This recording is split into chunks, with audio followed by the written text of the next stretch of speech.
好，我是你们的金牌导游小楼。话不多说，咱们开喽！谁还不知道我们小时是内娱顶流男团呢？出道4年获奖无数，商务代言从亲民品牌韩都衣舍到顶奢路易威登、卡诗娇兰等，团体外务和成员个人外务全面开花，专辑销量制霸内娱，这些成绩有目共睹。就算你不认可他们的实力，也无法忽略他们的商业价值。2023即将结束，一起来盘点一下小时今年的发展状况吧。首先是最近的腾讯视频星光大赏，我们小时再次获得年度组合的殊荣。不得不说，每一次的红毯，我们7个小土豆都是最吸睛的存在。就问谁看到一排平均身高180的青春男大男高迎面走来不心动的呢？而且这次红毯的妆造还主打一个带你体验成熟男人的不同魅力。首先是二哥小马带领的妖组，3个人都是西服套装加黑色高领打底，满满的禁欲风扑面而来。其次就是大哥丁儿带领的端水组，4个人的领口一个比一个深 V，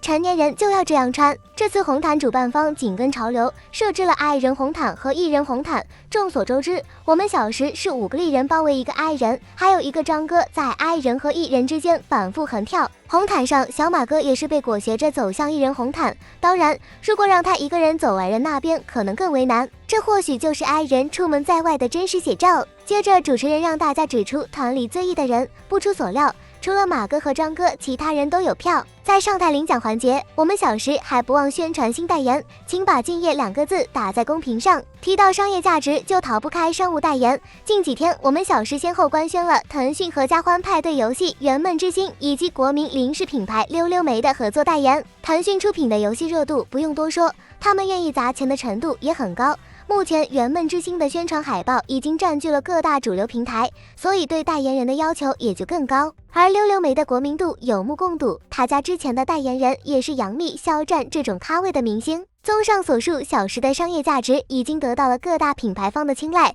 相信未来也会持续向好。除此之外，我们小时目前的实体专辑有2张，2021年4月30日发售的首专《五项之年》，开售后用时仅119小时销售额就突破了1个亿。第2张专辑《乌托邦少年》于今年2月10日晚7点开售，开售仅4分28秒前30万张全部售空，10分钟销售额破亿，这放在娱乐圈也是十分炸裂的存在。而且除了团专之外，每个成员还有单分专辑，各家粉丝宝宝为了自单的数据也是贡献了很多原子。但尽管小时粉丝基数庞大，但似乎也仅限于楼内。小楼问了几个不怎么追星的朋友，对于时代少年团的了解也仅限于知道其中几个人的名字，甚至名字都对不上脸。所以小楼想说内娱和楼娱完全像是2个世界，但楼内的粉丝量和粉丝粘度是远超内娱其他人或团体的，这一点毋庸置疑。而且以目前时代分郡的扩张程度，几年后旗下艺人在内娱的占比只会越来越多。而且楼圈生态十分独特，不像其他所谓因为一部电视剧或者一首歌而火起来的明星那样，它有自己固定且持续的物料曝光，不太受到大环境的影响和限制。这也是为什么疫情期间小时的粉圈活跃度依旧很高，并且还有很多人是在这个时期看孩子们物料上楼的。所以很大一部分上楼的粉丝宝宝都是对孩子们产生兴趣之后自己去找物料看，看着看着也就粉上了，渐渐的楼里自成一圈，且目前还在不断扩大。或许这也是 LV 男装选中小时的原因之一，他看中的是大家未来不可估量的潜力，以及他们庞大的粉丝基数和粘度。除此之外，7个平均年龄很小的青春男高男大也和 LV 目标受众的适配度很高。那么目前还处在破圈阶段的小时，究竟蕴含怎样能够让 LV 下赌注的巨大商业价值呢？我们一起来看一看。首先还是我们说的粉丝基数，这一点从微博关注量能看出，小炸们每个人都拥有1000万以上的粉丝，其中马哥、丁哥、算轩或刘丸子的粉丝量已经超过2000万。对比内娱近几年公认的几个顶流，例如鹿晗、肖战、王一博、蔡徐坤的粉丝量来看，时代少年团这个组合哪怕暂时不是顶流，但跻身一线是绰绰有余的。除此之外就是粉丝的消费能力，除了我们前面提到的专辑，高会粉丝量也是一个能直观看到粉丝经济的数据。目前所有成员的粉丝量总和已达98万，会费为298元每年，也就是说今年以来只是高会费这一部分时代分郡就赚了近3个亿，更别提只有会员才能购买的一些周边和 PB。除此之外，养成系本身就比选秀节目选出的爱豆粉丝粘度要大，因为公司从他们小时候就一直在投放物料，入坑粉丝付出的时间、精力以及金钱都很大，在沉没成本如此大的前提下，就出现了上楼容易下楼难的情况。这也是为什么很多粉丝宝宝在下楼和上楼之间反复横跳，就是逃不出这个楼，各种情感也是不追楼的人无法理解的，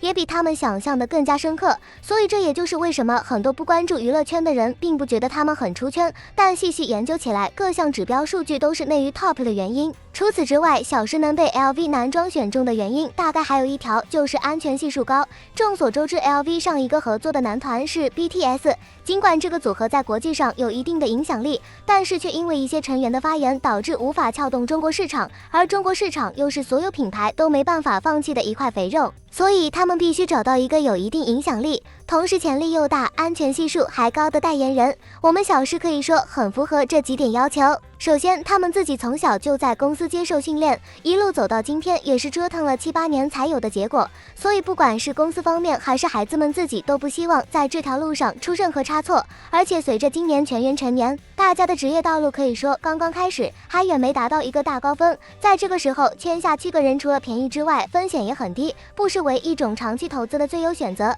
所以这一点上 LV 也是打着养成的主意，况且一签就是7个人，7个人全员顶流不一定现实，但哪怕未来有一个人出圈 ，LV 都是赚到的。所以作为全球顶奢大牌，他们的谨慎和前瞻性也毋庸置疑。与其说相信品牌方的选择，小楼觉得自己是相信孩子们，相信他们未来的发展是配得上这些年的努力的。除此之外，小楼来理性分析一下大家各自的发展方向。首先是小马哥，他目前的主要外务就是音综。参加过的2档综艺都是平台 S 加的音综，制作班底一流，且节目上都是圈内大前辈，这个年纪就能登上国内顶尖音综，只要表现不离谱，之后这方面的资源也不会差。而且作为童星出身，我们小马哥的演技是在线的，台词方面也没什么大问题，再加上目前大学所学专业是表演，相信毕业之后会成为更成熟的青年演员。丁哥在今年也有了舞蹈方面的综艺，这就是街舞，也有了和业内顶尖的舞者们进行交流和学习的机会，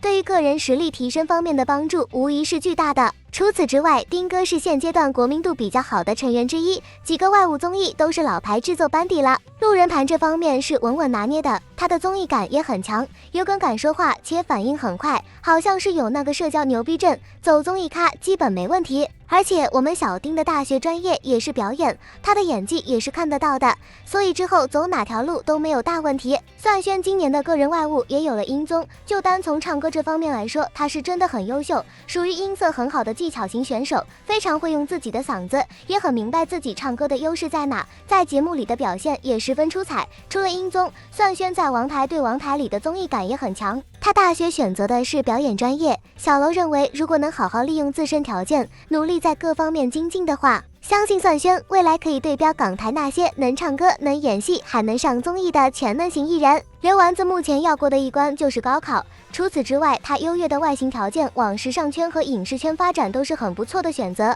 如果出演偶像剧，大概又会是一代人的青春。就在今年7月，刘丸子进组张艺谋的新电影《第20条》，这个起点可以说是相当高了。只要明年高考顺利，他未来的路就会好走很多。张张今年也有了自己的常驻外务《奔跑吧生态篇》，这也是一档老综艺了，表现好会圈不少粉。除此之外，张张大学选的专业是音乐剧，是团里唯一选择了和音乐有关的专业的成员。音乐剧对歌唱、表演、对白和舞蹈都有很高的要求，而且目前在国内起步晚，缺口大，所以如果能深耕这一方面，那前途不可限量。小熊的原创作品是团里最多的，写的词都很有自己的想法和态度，这个年纪就能拿出这样的作品，未来走唱作人这条路完全没问题，因为他是擅长用作品说话的人。至于大学选择的表演专业，小楼认为只是他给自己一个更多的选择，毕竟外形条件摆在那里，不用有点浪费了，属于是。赫尔选择了一条和大家完全不同的赛道，